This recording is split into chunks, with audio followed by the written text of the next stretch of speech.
आज श्री कुंडिया सारस्वत समाज समिति की बैठक हुई और उस बैठक में जो पिछले एजेंडे थे कि धर्मशाला में 6 तारीख को जो मीटिंग हुई थी उसमें निर्णय हुआ था कि 2 दिसंबर को हम धर्मशाला में शिलान्यास करके भव्य धर्मशाला बनाने का और सदस्य अभियान चलाकर 12 मार्च को श्री कुंडिया सारस्वत समाज समिति का चुनाव कराने का एक प्रस्ताव पास हुआ था।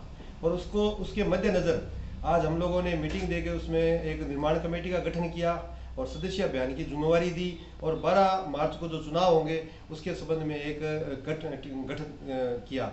लेकिन हमारे ही समाज के कुछ व्यक्ति समाज को बांटने का काम कर रहे हैं। वो लोगों को ये बता रहे हैं कि श्री कुंडिया सारस्वत समाज समिति और सारस्वत श्री कुंडिया समाज समिति अलग अलग है।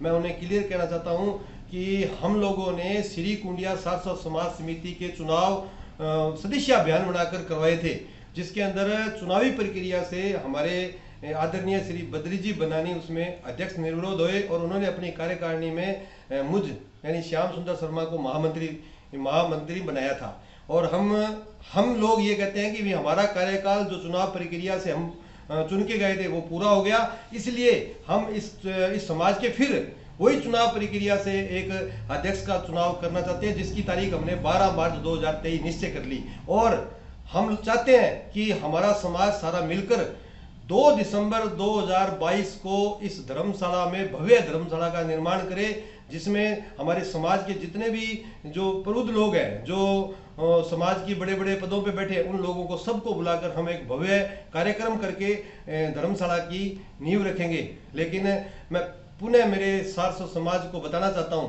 कि कुछ लोग जिनकी वहां दुकानें हैं वो उन दुकानों के चक्कर में धर्मशाला का निर्माण नहीं होना चाहते, क्योंकि अगर धर्मशाला का निर्माण होगा तो समाज आएगा तो दुकानों की बात होगी। और वो चाहते हैं कि हम अदर कास्ट को हमारी दुकानें देकर मंथली 15,000 रुपये किराया हमारी जेब में डालें और समाज को कुछ नहीं दे। हम फिर कहते हैं उन साथियों को कि आप भगवान आपको सद्बुद्धि दे, ये समाज की जगह है, इसमें समाज का निर्माण हो। और जो आपने समाज के साथ एग्रीमेंट किया कि 3 साल के लिए हमने दुकानें एग्रीमेंट के मद्देनजर इनको दी, इसकी एवज में इन्होंने कहा था कि 3-3 लाख रुपए हम देंगे और 3 साल बाद समाज जैसा निर्णय करेगा उसमें दुकान रहेगी या जैसा भी होगा वो निर्णय करेगा। लेकिन इन्होंने सहमति पत्र भी नहीं जारी किया।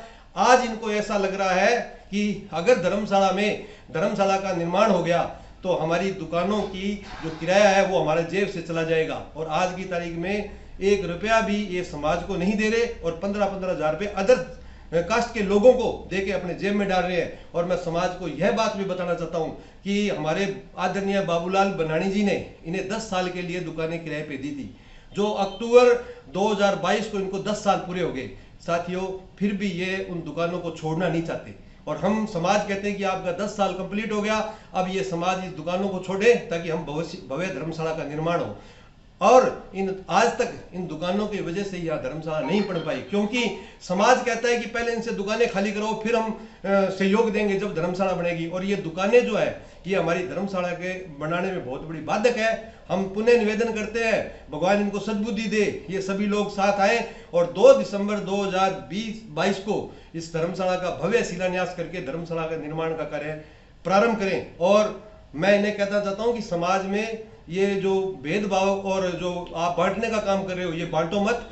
सिर्फ हमारा सबका एक ही उद्देश्य है, ना तो हमें किसी समाज के लोग को दुकान चाहिए, ना किसी प्रकार का कोई क्रेडिट चाहिए। सबका एक ही उद्देश्य है कि धर्मशाला में धर्मशाला का निर्माण हो। और हम यह भी बताना चाहते हैं कि उसमें धर्मशाला का निर्माण क्यों, क्योंकि नगर पालिका ने एक नोटिस जारी किया है कि आपने धर्मशाला की जगह रियायती दरों पे हमसे ली है, लेकिन आज तक धर्मशाला के नाम पे एक ईंट नहीं लगाई। आपने वहां 10 दुकानें बना के उनमें किराया व्यवसायीकरण करके किराए पे दे रखी है, जो कि हमारी रियायती दरें पट्टे के अंदर स्पष्ट लिखा हुआ है कि कभी भी उसमें व्यवसायीकरण नहीं किया जाएगा।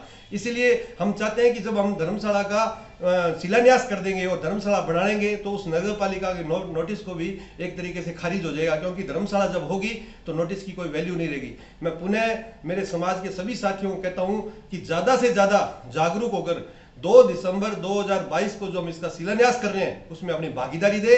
और ये जो लोग धर्मशाला का निर्माण नहीं करना चाहते, जो सिर्फ अपनी दुकानदारी चलाना चाहते हैं, जो उन जगह को निलंबित करवाना चाहते हैं, उन लोगों के मंसूबों को कामयाब नहीं होने देंगे। श्याम सुंदर शर्मा, महासचिव श्री कुंडिया सारस्वत समाज समिति सूरतगढ़।